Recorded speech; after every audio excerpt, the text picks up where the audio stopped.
তো বন্ধুরা সবাই কেমন আছো? আশা করি ভালো আছো। আর আজকে কাজে যাইনি আমি, আর এখন সকাল 7:30 বাজে। আর কাজে যাইনি, তার জন্য যাচ্ছি তৃপ্তি ধাবাতে চা খেতে। আর তৃপ্তি ধাবার চা মানে একদম মাথা থেকে সব চিন্তা শেষ। তো যাই হোক, তৃপ্তি ধাবাতে যাচ্ছি। আর ব্যাকগ্রাউন্ডে এই কাজগুলো একটু তোমরা দেখো, অসাধারণ কাজ, অসাধারণ। আশা করি তোমরা দেখতে পাচ্ছ।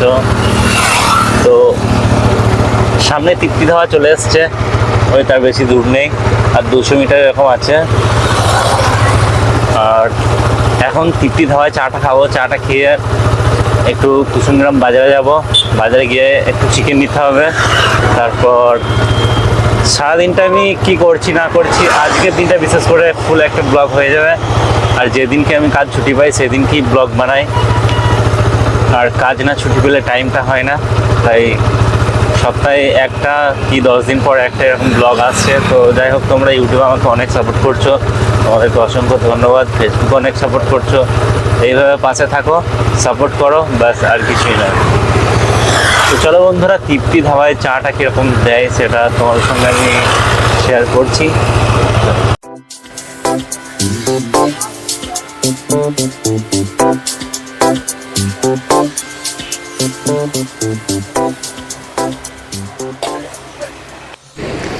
তারপর আমি একটা বিস্কিট নিয়ে নিলাম হাতে। তো বিস্কিটটা খাওয়ার পর আমি চাটা খাবো। তো ফাইনালি চা একদম পুরো রেডি হয়ে গিয়েছে, চা দিয়ে দিল। তো বন্ধুরা, তৃপ্তির চা মানে একদম স্পেশাল, আলাদা রকম।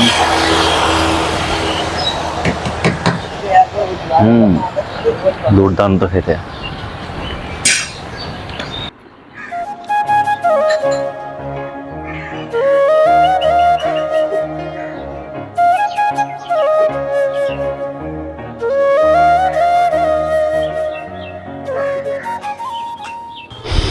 চা খাওয়া শেষ হয়ে যাওয়ার পর আমি বাইকটা স্টার্ট দিয়ে সোজা কুসুমগ্রামের দিকে রওনা দিই। আর কুসুমগ্রাম যাওয়ার পথে আমার একটা বন্ধুর সঙ্গে দেখা হয়ে যায়, আর সেই বন্ধুর নাম হচ্ছে আনারুল।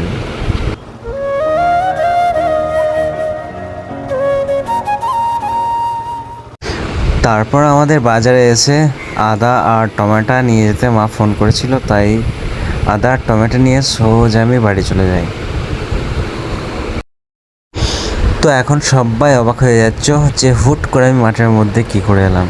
তো বিষয়টা হচ্ছে, আমি বাড়ি গিয়ে যখন মুড়ি খাচ্ছিলাম, তারপর মা আমাকে বলছিল নাকি জমিতে 10 কাঠা জমিতে বীজ রোয়াতে হবে। আর সেই বীজগুলো আব্বা ভাগড়া ঢাকতলা থেকে নিয়ে আসছে টোটোয় করে। আর সেই বীজগুলো আমাকে মাথায় করে বয়ে এই মাঠের জমিতে নিয়ে আসতে হবে। তো মাথায় করে আমি এরকম বস্তায় আর বোঝা করা ছিল, সেইগুলো মাথায় করে মাঠে নিয়ে আসলাম। তারপরে এক একটা বীজের আঁটি আমি পুরো জমিতে ছড়িয়ে দিলাম, কারণ যারা বীজগুলো রোয়াবে তাদের সুবিধার জন্য। ভিডিওর শেষের দিকটা অনেক মজাদার, তোমাদের সকলের কাছে অনুরোধ ভিডিওটা কেউ স্কিপ করবে না, আর দেখতে থাকো। আশা করি তোমাদের ভালো লাগবে।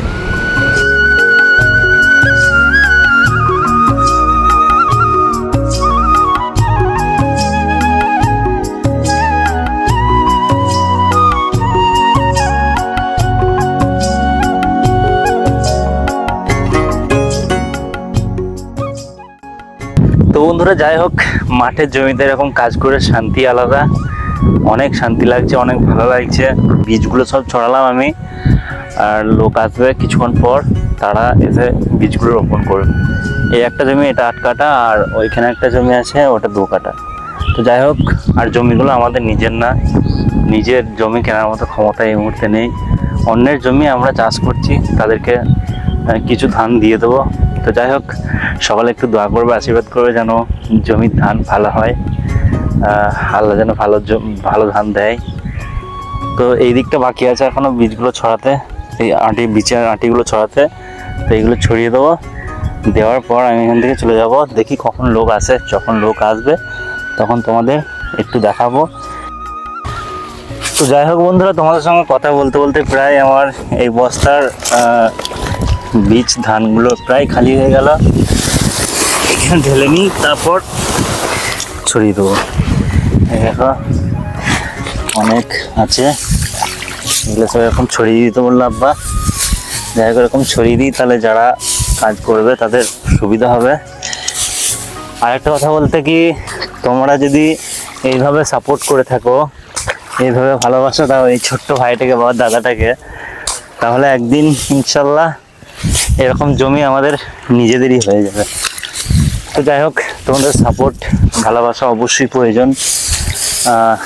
কিছু জীবনে কিছু করতে গেলে সবার ভালোবাসা, সাপোর্ট, সব কিছু দোয়া আশীর্বাদ সব কিছু প্রয়োজন। তো তোমরা এইভাবে একটু সাপোর্ট করে যাও, এভাবে একটু ভালোবাসা দাও, ইনশাল্লাহ একদিন অনেক কিছুই হবে। আজকে কিছুই নেই, একদিন অনেক কিছুই হবে। তো এরকম মাঠের জমিতে কারা কারা কাজ করেছো সকলে একটু কমেন্ট করে জানাও।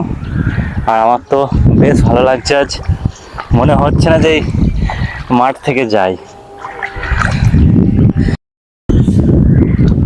তো বন্ধুরা, মাঠে এসে এভাবে বীজগুলো ছড়ালাম, খুব ভালো লাগলো। একটা আলাদা রকম ফিল এলো মনে, যে চাষিরা কত কষ্ট করে, কত কষ্ট করে চাষ করে, তারা আমাদের দুমুঠো ভাতের ব্যবস্থা তারা করে দেয়। তো যাই হোক, জমিতে এসে বীজগুলো ফেলে খুব ভালো লাগলো, দারুণ লাগলো আমার।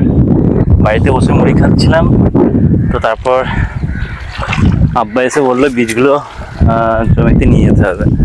তো তারপর আমি মুড়িটা খাওয়ার পর বীজগুলো জমিতে নিয়ে চলে আসলাম, মাথায় করে রাস্তা থেকে এসে জমিতে ছড়িয়ে দিলাম। মোবাইলটা পুরো কাদা লেগে গেছে, আর নিজের শরীরের অবস্থা একদম খারাপ, কাদা লেগে গেছে। যাই হোক, কোনো ব্যাপার না, এতে গামছাটা এখানে রেখে দিয়েছিলাম।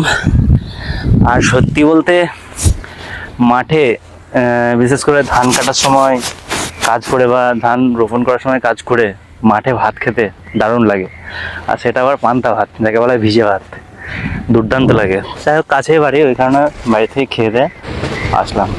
তারপর মাঠ থেকে বাড়ি এসে দেখি মা রান্না করছে চিকেনটা, আর মায়ের হাতে চিকেন রান্না সত্যি অসাধারণ খেতে লাগে। তো যাই হোক, দেখি রান্নাটা কেমন করে মা। তো বন্ধুরা, বাড়ি থেকে এইমাত্র বেরিয়েছিলাম, আর এখন যাচ্ছি পঞ্চায়েতে কারেন্টের বিল জমা দিতে।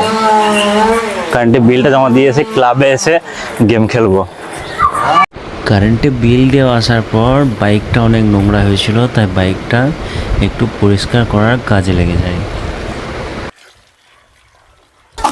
নিজের গাড়ি নিজেকেই ধুতে হয়, আর দোকানে বেশি ধুলে অনেক টাকা খরচা হয়ে যাচ্ছে, তাই নিজে একটু ধুচ্ছি। আর আকাশের গাড়িটা ধুলো ভার্সন 4, একটা অ্যাপাচি। আমি আমার গাড়িটা ধুচ্ছি, ধোয়ার পর এক জায়গায় যাব। তো প্ল্যানটা ছিল অন্যরকম, হয়ে গেল আর একরকম। চলো, ধোয়ার পর দেখা যাচ্ছে। তো ফাইনালি গাড়ি ধোয়া হয়ে গেল, একদম পুরো পরিষ্কার গাড়ি, দোকানের মতোই প্রায় ধুয়েছি। আর মূল্য আসছে সুরজ। তো যাই হোক, গাড়ি ধোয়া মোটামুটি প্রায় কমপ্লিট হয়ে গেল। দুপুরবেলা ভাত খাওয়ার পর সোজা চলে যায় মাঠে আমি আর আব্বা। যারা রোয়াবে বলেছিল বীজগুলো, আসলে তারা জবাব দিয়ে দেয়। তো তারপর আমি আর আব্বা সোজা মাঠে চলে যাই বীজগুলো রোয়াতে। তো যাই হোক, জীবনে প্রথমবার আমি এরকম বীজ রোয়ালাম, আগে কখনো এই কাজ করিনি। তো যাই হোক বন্ধুরা, আজকের এই ব্লগটা এখানে শেষ করে দিচ্ছি। তো সবাই ভালো থেকো, সুস্থ থেকো, দেখা হচ্ছে তোমাদের সঙ্গে নেক্সট ব্লগে।